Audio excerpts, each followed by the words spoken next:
Meu Deus e meu Pai, em nome do Teu Filho Jesus Cristo, peço bênçãos e graça e proteção para todos os irmãos do grupo, para todas as famílias. Nosso Senhor Jesus Cristo nos direcione retamente pelos caminhos corretos de Nosso Senhor. E nosso Deus possa nos conduzir para os caminhos de graça e nos tire todo e qualquer mal que esteja perto da gente. Nosso Senhor Jesus possa abençoar nossos filhos dentro das escolas, dentro das nossas casas e abençoe cada vez mais as famílias, porque foi o que nosso Senhor constituiu, a família. E cada vez mais eu peço bênção e graças que abençoe toda a nossa família. É o que eu te peço, em nome de nosso Senhor Jesus Cristo. Amém. Amém. Amém. E glória a Deus. Glória a Deus. Amém. Glória a Deus. Amém. Glória a Deus. Amém. Glória a Deus. Glórias a Deus. Glórias a Deus. Bendito seja Deus. Que a graça e a paz do Senhor Jesus seja com todos mais uma vez. Hoje, dando continuidade à série sobre o estudo sobre a Epístola aos Coríntios. E tivemos ontem, né, o capítulo 2, a pregação de Paulo, né, que não exibe a ostentação de linguagem e muito menos de sabedoria humana, mas aquilo que consiste o poder de Deus. E ali também podemos ver um pouco sobre a sabedoria do mundo, né? E somente o Espírito faz compreender as coisas do reino. Hoje falaremos sobre o capítulo 3 e aqui vamos ler, pedindo sempre a orientação, a sabedoria do Pai, para nos dirigir nesse estudo, como assim tem sido. Então, nesse momento, eu convido você a pegar a sua Bíblia, ou até mesmo o seu aplicativo, e aqui nós vamos à leitura do capítulo 3 de 1 Coríntios. Nós temos por subtítulo as dissensões e demonstra a falta de espiritualidade.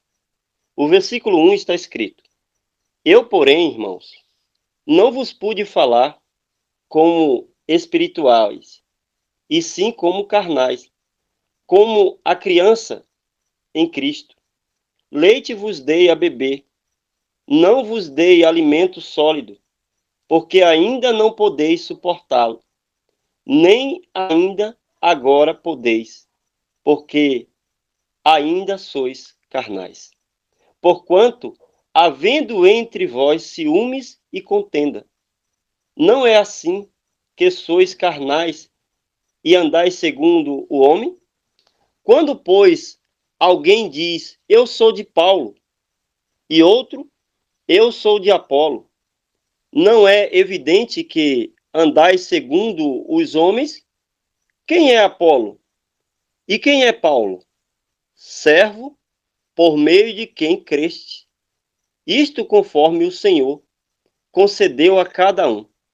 Eu plantei, Apolo regou, mas o crescimento veio de Deus.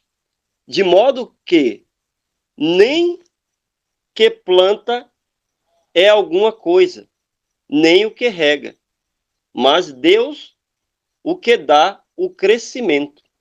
Ora, o que planta e o que rega são um, e cada um receberá o seu galardão, segundo o seu próprio trabalho. Porque de Deus somos cooperadores, lavoura de Deus, edifício de Deus sois vós. Segundo a graça de Deus que me foi dada, lancei o fundamento como prudente construtor, e outro edifica sobre ele. Porém, cada um veja como edifica. Porque ninguém pode lançar outro fundamento além do que foi posto, o qual é Jesus Cristo. Contudo, se o que alguém edifica sobre o fundamento, é ouro, prata, pedras preciosas, madeira, feno, palha, manifesta-se, tornará a obra de cada um, pois o dia a demonstrará, porque está sendo revelada pelo fogo. E qual seja a obra de cada um, o próprio fogo o provará. Se permanecer a obra de alguém que sobre o fundamento edificou, esse receberá galardão. E se a obra de alguém que se queimar, sofrerá ele dano, mas esse mesmo será salvo, todavia, como que através do fogo. Não sabeis que sois santuários de Deus e que o Espírito de Deus habita em vós? Se alguém destruir o santuário de Deus, Deus o destruirá, porque o santuário de Deus, que sois vós, é sagrado. E ninguém se engane a si mesmo. Se alguém dentre vós se tem por sábio neste século, faça-se esculto para se tornar sábio, porque a sabedoria deste mundo é loucura diante de Deus. Porquanto está escrito, ele apanha os sábios na própria astúcia deles. E outra vez, o Senhor conhece os pensamentos dos sábios, que são pensamentos vãos. Porquanto ninguém se glorie nos homens, porque tudo é vosso. Seja Paulo, seja Apolo, seja Cefa, seja o mundo, seja a vida, seja a morte, seja as coisas presentes, seja as futuras. Tudo é vosso, e vós de Cristo, e Cristo de Deus. Amém. Bem, muitas vezes, Paulo se apresentou ali aos coríntios de uma forma que eles pudessem ali compreender a narrativa daquilo que eram os problemas ali na igreja de Coríntios. O próprio Senhor Jesus, ele também se utiliza dessas vertentes para instruir a cada um de nós, como fez com os seus discípulos em João capítulo 16, versículo 12. O próprio Senhor Jesus, ele disse, tenho ainda muito a vos dizer, mas não podeis suportar agora. Então, o próprio Senhor, ele faz uma promessa. Quando vier, porém, o Espírito da verdade, ele vos guiará em toda a verdade, porque não falará por si mesmo, mas dirá tudo o que tiver ouvido e vos anunciará as coisas que hão de vir. Então, o próprio Senhor Jesus se utiliza desse método, e Paulo, aqui, um tipo de Cristo, se utiliza desse método para se dirigir aos coríntios. E muitas vezes, Paulo tinha que se utilizar de um alimento mais sensível, ou seja, o leite, para aqueles que estavam na iniciação espiritual. Ou seja, o leite é um tipo de comida, um tipo de alimento dado aos bebês. E o alimento sólido, em contraste com o leite, representa as verdades mais plenas e profundas do Evangelho. Veja, por exemplo, em Hebreus capítulo 5 e os versículos 11 em diante. Então, Paulo diz, a esse respeito, temos muitas coisas a dizer e difícil de explicar, porquanto vós tendes tornados tardio em ouvir, pois com efeito, quando deveis ser mestre, atendendo ao tempo decorrido, tendes novamente necessidade de alguém que vos ensine de novo quais são os principais elementares dos oráculos de Deus. Assim, vos tornastes como necessitados de leite, e não de alimento sólido. Ora, todo aquele que se alimenta de leite é inexperiente na palavra da justiça, porque é criança. Mas o alimento sólido é para os adultos, para aqueles que, pela prática, têm a sua faculdade exercitada, para discernir não somente o bem, mas também o mal. E em contraste com esse relato, aqueles dos quais deveria estar profundamente empenhados sobre as verdades, nós encontramos também no capítulo 6 de Hebreus, o versículo 1 e 2. Por isso, pondo-se da parte os principais elementares da doutrina de Cristo, deixando-nos levar para o que é perfeito, não lançando de novo as bases do arrependimento de obras mortas da fé em Deus. O ensino de batismo, imposição de mãos, da ressurreição dos mortos e do juízo eterno. Isso faremos, se Deus permitir. Então, Paulo aqui estava dizendo que para aqueles que já estavam fundamentados, não havia necessidade de voltar a ensinar essas coisas. E os coríntios aqui, eles eram incapazes de compreender os profundos mistérios do Evangelho. E quando Paulo visitou pela primeira vez, e quando escreveu a epístola, ainda não tinha avançado no conhecimento cristão, a fim de poder compreender. Entre as obras da carne, ciúmes, discórdia, conforme está em Gálatas capítulo 5, versos 20, o primeiro resulta do último, ou seja, o espírito do ciúme e a má suposição impedia o Espírito Santo e o coração dos coríntios de absorver as verdades profundas. Os desejos e os sentimentos do coração natural devem ser submetidos ao poder de Jesus para que as pessoas possam entender e apreciar o plano da salvação. E Paulo busca apresentar a verdadeira posição aqui daquele que foi chamado para este ministério. Como ministro de Cristo, ele é chamado para ser um líder, mas não um líder de um partido, mas simplesmente ser um ministro de Cristo, servo, para levar salvação ao seu semelhante. Então, quando Paulo esperava que eles pudessem estar amadurecidos na fé, sempre havia necessidade de voltar a ensinar alguma coisa das quais eles ainda não tinham entendido. Portanto, a referência é que aos coríntios que creram no resultado do ministério de Paulo e de Apolo, e Paulo também podia estar falando de si mesmo e de Apolo e de outros ministros de Cristo, que ao cumprirem a sua missão, fazia simplesmente o que se esperava deles. Mas isso não acontecia com aqueles que estavam aprendendo.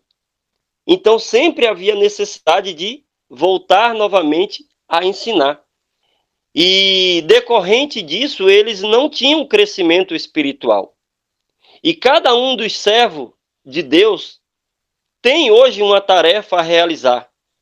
Alguns ministram, outros fazem trabalhos evangelísticos, outros, como os pioneiros, semeando a semente da palavra, outros trabalham na colheita.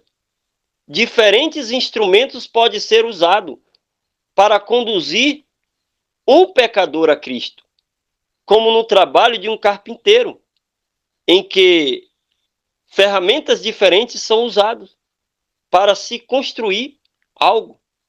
E esse é o plano de Deus, se utilizar das ferramentas. E essas ferramentas são pessoas. da qual Deus deseja se utilizar. E assim, todos aqueles que são úteis nessa obra crescem nessa graça. Os seres humanos são apenas o meio empregado por Deus na obra de salvação. E todo o crédito da conversão dos pecadores deve ser dado a Deus. E os que acreditam no ministério de ser esse instrumento devem centralizar as suas afeições a Jesus. E não aqueles a quem apresenta o Evangelho. Ele é tudo. Todo o êxito e bênção de Deus é para o próprio ser humano. E o plano da salvação estabelecido por Deus por intermédio de Paulo tinha grandes dificuldades, porque a região da Ásia era assolada pelos gregos, por suas filosofias, por seus conhecimentos, e ele teve grandes dificuldades. Bem como também Neemias, Esdras, quando voltaram para reconstruir Jerusalém. E alguns ali já estavam desanimados, porque havia ali os instrumentos de Satanás para impedir que a obra se avançasse. E o mesmo se dá nos nossos dias. Esta obra, alguns plantam, outros regam, outros ministram, outros oram, tudo para que a unidade perfeita se estabeleça. Esta obra não nasceu no coração do irmão José. Ela nasceu no coração de Deus. Ela não nasceu no coração do irmão João, do irmão Claudivan, da irmã Michele, do irmão Marro. Ela nasceu no coração e nos planos de Deus, para a salvação daqueles que ouvem e para a glória de Deus. A obra de Deus e os seres humanos são meramente as mãos de Deus, os agentes celestiais na terra, como cooperadores do Mestre. Os seres humanos devem estar dispostos a trabalhar segundo o método divino, mesmo que seja contrário aos seus pensamentos naturais. E eles se esforçam para cooperar plenamente com o Senhor em cumprir as suas instruções. O Filho de Deus sabe que o Pai jamais exigirá que ele faça algo que não seja para o seu próprio bem. Essa feliz relação de cooperação se baseia na confiança do grande amor do Pai. E a confiança na sabedoria e no amor de Deus resulta em submissão voluntária à sua direção. E os que se submetem à sua própria vontade, dessa forma são usados por Deus como seus colaboradores. Uma visão do privilégio de ser colaborador de Deus, não dos pecadores deste mundo, mas do Criador e mantenedor do universo. Fez com que as mais elevadas honras e as maiores recompensas deste mundo pareçam ser insignificantes. E se todos tivessem a consciência deste grande privilégio de trabalhar unicamente para cumprir os planos de Deus, este mundo já estaria sido abalado. Mas o inimigo, ele se utilizou de todas as ferramentas. Ele separou todo o povo de Deus. Introduziu no meio do povo de Deus o espírito da carne. E como resultado, o mundo se encontra em decadência e falência. E Paulo não encontrou nos seus dias menos do que estar diante de nós hoje. Contudo, muitos aqui têm adentrados nesse grupo, têm conhecido as verdades salvíficas, mas, ao que se parece que alguns ainda têm dado ouvidos às vãs sutilezas do tempo presente. Os falsos mestres têm ocupado todos os âmbitos da sociedade. E muitos hoje se apoderam dos púlpitos para disseminar as suas heresias. Existe uma advertência aqui para nós que implica também contra os falsos mestres. E Paulo, com frequência, recebia interferência daqueles cujo ensino se baseava nas verdades. E Paulo pregava o evangelho diretamente de Cristo, mas isso não impediu que os agentes de Satanás pudessem ali se infiltrar no meio do povo de Deus. Você pode ver isso em Atos capítulo 15, versículo 1 e 2. Em 2 Coríntios, capítulo 11, versículo 26. Gálatas, capítulo 1, versículo 8. E tantas outras passagens que enumera essa situação. Existem muitas crenças, muitas doutrinas errôneas que não suportam o teste da palavra de Deus e não contribui para a formação do caráter. Na religião, há fanatismo, há intolerância, há falta de humildade, atenção exagerada e as formas de cerimônia externa, agitação, mas tudo isso que Paulo experimentou dentro da igreja de Coríntios teria um dia para ser destruído. E a natureza da obra das pessoas é sempre evidente nesta vida, mas será vista em sua verdadeira luz no dia em que Deus, por meio de Cristo, julgar os segredos dos homens. Isto é, o dia do juízo, o dia do Senhor. Porém, Paulo escreveu aos Tessalonicenses e ele disse: irmão, vós não estáis em trevas para que o dia do Senhor vos apanhe como ladrão. 1 Tessalonicenses capítulo 5, versículo 4. E somente os materiais à prova de fogo restam quando o edifício é tomado pelas chamas. E o fogo representa, para todos nós, o tempo de crise, incluindo a obra e a hora da provação, que há de vir sobre o mundo, para experimentar os que habitam sobre a terra, conforme está em Apocalipse capítulo 3, versículo 10. Literalmente, estamos nos últimos dias. E logo, estaremos diante das grandes provas.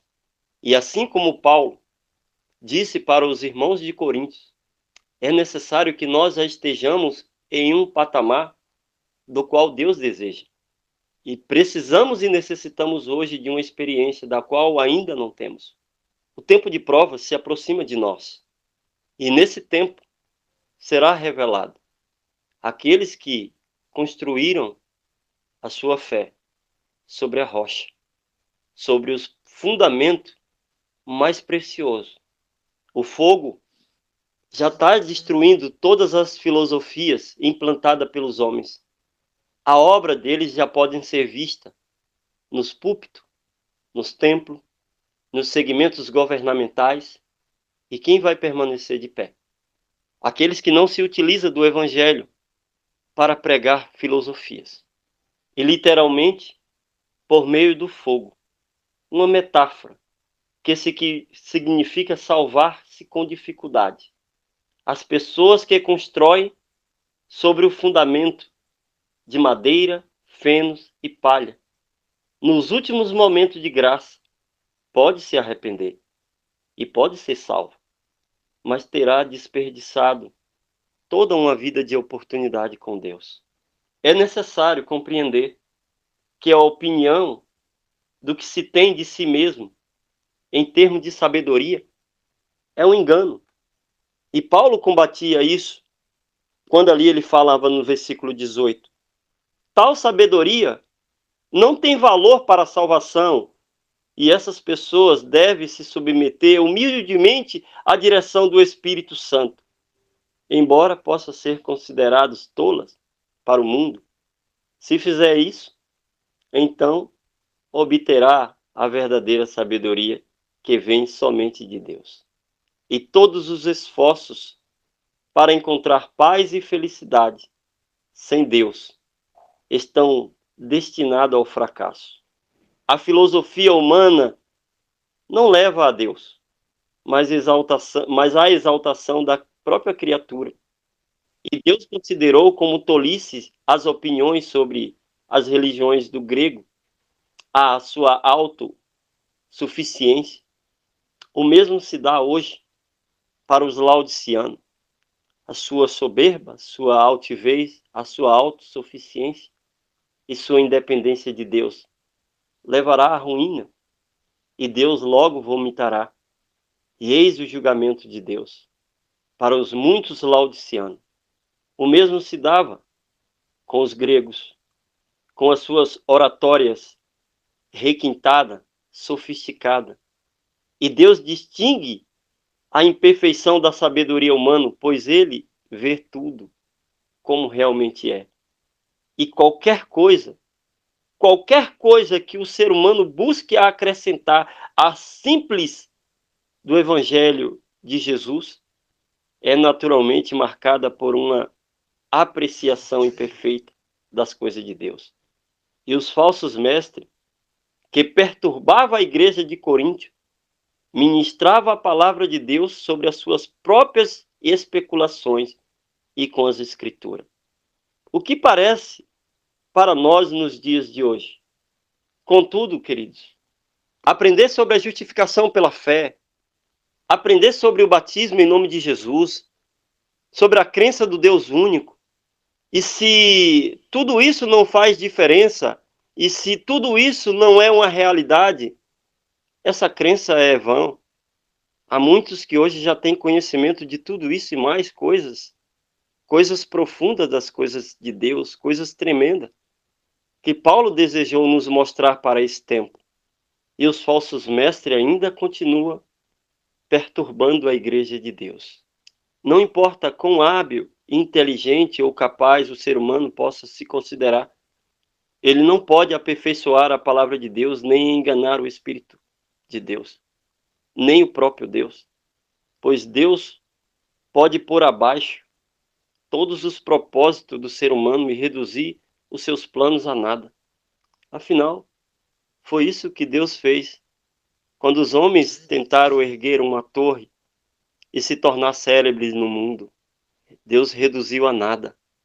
E Deus irá reduzir a nada as filosofias dos homens. E a glória de Deus tem se enchido sobre a terra. E a glória de Deus se manifestará na vida de todo aquele que crê em Jesus Cristo, de todo aquele que é chamado, de todo aquele que recebeu o seu batismo, de todo aquele que é chamado a ser santo. Ou não sabeis que sois santuários de Deus e que o Espírito de Deus habita em vós? Se alguém destruir o santuário de Deus, Deus o destruirá, porque o santuário de Deus é que sois vós, é sagrado. O irmão João, pela graça de Deus, nos trouxe uma mensagem no último sábado. E hoje, o Criador nos coloca como sacerdote para que nós possamos fazer esse sacrifício. E como nós, como santuário de Deus, temos sacrificado, como nós temos trazido para dentro do santuário as coisas santas e sagradas. Paulo, ao seu tempo, levou a mensagem de salvação. E talvez aqui esteja o clímax daquilo que era o direcionamento de Paulo. Se todos crentes pertencem a Cristo, deve haver apenas um partido e não diferentes grupos. E até isso o inimigo se apropriou para poder dispersar os filhos do reino. Contudo, o Criador tem uma unidade da qual ele deseja restaurar. Não quer você fazer parte dessa unidade? João capítulo 17, versículo do 9 ao 11 está escrito: é por eles que eu rogo. Não rogo pelo mundo, mas por aquele que me deste, porque são teus. Ora, todas as minhas coisas são tuas, e as tuas coisas são minhas, e neles eu sou glorificado. Já não estou no mundo, mas eles continuam no mundo. Ao passo que eu vou para junto de ti, Pai Santo, guarda-os em teu nome, os que me deste, para que eles sejam um, assim como nós. Que a graça e a paz do Senhor Jesus esteja com todos.